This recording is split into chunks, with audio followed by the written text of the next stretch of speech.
Ela não desconfiava. Nunca passou pela cabeça dela. 3 anos.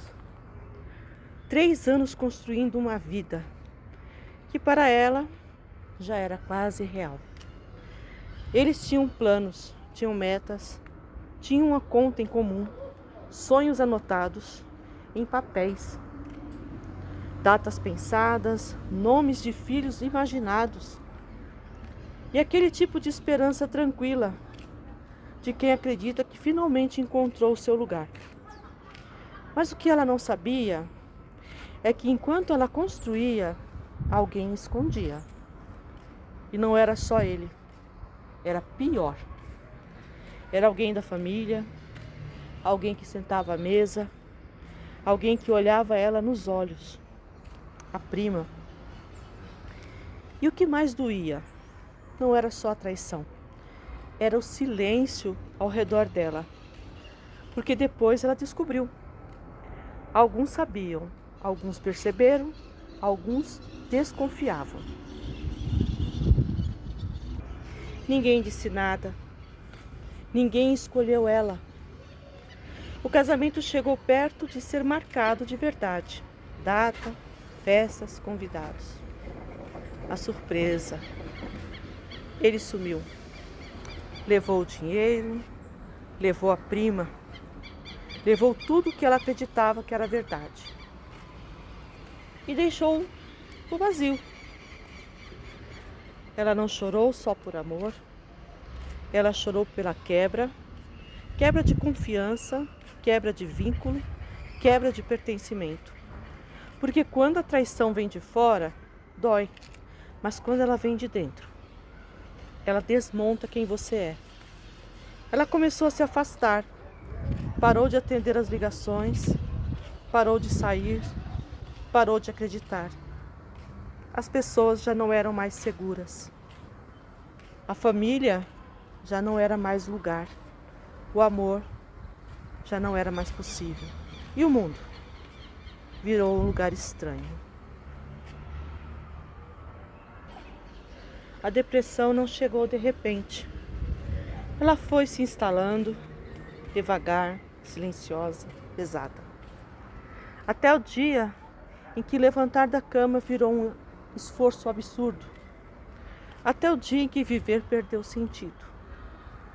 Ela precisou de ajuda. E foi ali, num lugar onde ninguém quer estar, mas onde muitos se reencontram, que a história mudou. Foi no tratamento que ela conheceu ele, mais jovem, olhar duro, cheio de raiva. Ele também tinha sido quebrado. Mas ao contrário dela, ele reagiu atacando o mundo.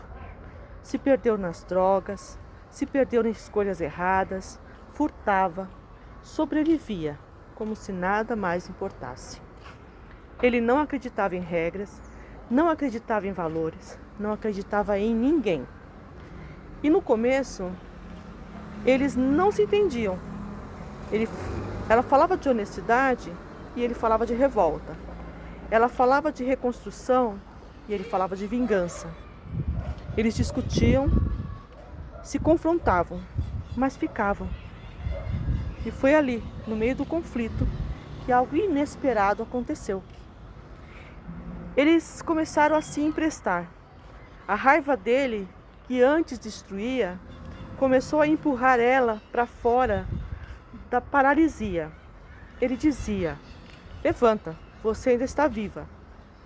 E pela primeira vez a dor dela encontrou movimento. E ela, com tudo quebrado dentro, ainda tinha algo que ele nunca teve: valores. Mesmo ferida, ela não perdeu isso. E aos poucos ela foi mostrando para ele que viver não precisava ser guerra o tempo todo, que existir também podia ser construção. Ele começou a ouvir, começou a questionar, começou a diminuir a agressividade.